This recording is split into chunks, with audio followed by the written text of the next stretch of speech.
அம்மா பசி கொடுமை என்று கட்டினோம். அப்பொழுது அந்த தாய் பக்கத்து வீட்டு கை நீட்டி அரிசி வாங்கி கஞ்சி சமைத்து கொடுத்துவிட்டு தன் வயிற்றுக்கு ஈரத்துணியை சுட்டி கொண்டார்கள். அதன் விளைவுதான் 85 லட்சம் குழந்தைகளுக்கு சத்துணவு திட்டம். இந்த திட்டம் இந்த ராமச்சந்திரன் உடலில் உயிர் இருக்கும் வரை தொடர்ந்து நடக்கும். ஒருவேளை இந்த திட்டத்திற்கு எனக்கு பணம் இல்லை என்றால் வீதி வீதியாக தெருவாக பிச்சை எடுத்தாமல் இந்த திட்டத்தை தொடர்ந்து நடத்துவேன். இது அண்ணாமில் ஆணை. வாழ்க அண்ணாராமும் வழக்கம் சொன்ன தலைவன் துப்பாக்கி குண்டுக்கும் தொண்டை இடம் கொடுத்த கோமணவள்ளல் என்னுடைய தங்கவேணி திருத்தலைவன் வள்ளலுக்கெல்லாம் வள்ளல் பொன்மனச்சம்பல் புரட்சி தலைவர் எம்ஜிஆர். அது மாதிரி அது வேற மாதிரி ஒரு திட்டத்தை கொடுப்பப்போ உங்க அப்பன் சொன்னாரு, குழந்தைகளை எம்ஜிஆர் தட்டையந்த வைத்து விட்டார், பிச்சைக்கார திட்டம். உங்க அப்பனை நிப்பாட்ட முடிஞ்சதா? முட்டை கொடுப்பேன்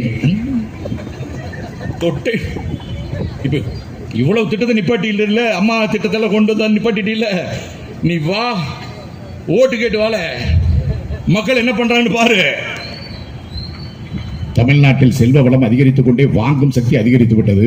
அப்படியா? எதுல வாங்கும் சக்தி அதிகரித்து விட்டது? எங்களுடைய மாவட்ட செயலாளர் மரியாதைக்குரிய எஸ்பி சண்முகநாதன் அவர்கள் சொன்னாரு, அழகா சொன்னார். எதுல வாங்கும் சக்தி? இன்னைக்கு டாஸ்மாக்ல நல்லா கேளு, பொங்கலுக்கு 4 நாள் வசூல் எவ்வளவு தெரியுமா? 754 கோடி ரூபாய். டாஸ்மாக்ல எவ்வளவு வருமானம்? வசூல் எவ்வளவு? 754 கோடி ரூபாய். அது காரணம் என்ன? அந்த அதிகாரிகள் எல்லாம் கூப்பிட்டு சொல்லிட்டான், ஒரு பைசா குறையக்கூடாது, டார்கெட்டை அச்சீவ் செய்ய வேண்டும். டார்கெட்டை அச்சீவ் பண்ணணும். நம்மாலும் மப்பு வேணும்னு போய் அடிச்சிட்டான். இப்போ இவர் டிவியில யாரு? இந்த இம்சையரசன் 24 புலிகேசி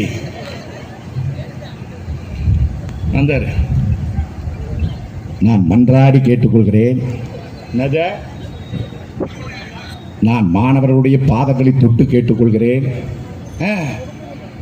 இளைஞர்களை மீண்டும் மன்றாடி கும்பிட்டு கேட்கிறேன், சொல்லு, போதையின் பாதைக்கு செல்லவே வேண்டாம். அதான் சொன்னார், மூடிட்டு சாத்துனாரு. போதையின் பாதைக்கு செல்லவே. இது நல்ல டிராமா பாத்தியா? எப்படி ஷூட்டிங். இங்க நின்றுகிட்டு என்னன்றாரு, போதையின் பாதைக்கு செல்ல வேண்டாம். அங்க கலெக்ஷன் சரியாக வந்து விட்டதா? இதுக்கு பேரு திராவிட மாடல். வா 2026 வா, மக்கள் மாடல் என்னன்னு அப்ப காட்டுவான். எப்படி? தமிழ்நாட்டு மாடல் பாக்குறேனே. நாட்டின் வளர்ச்சிக்காக எதையா செய்திருக்கிறாயா?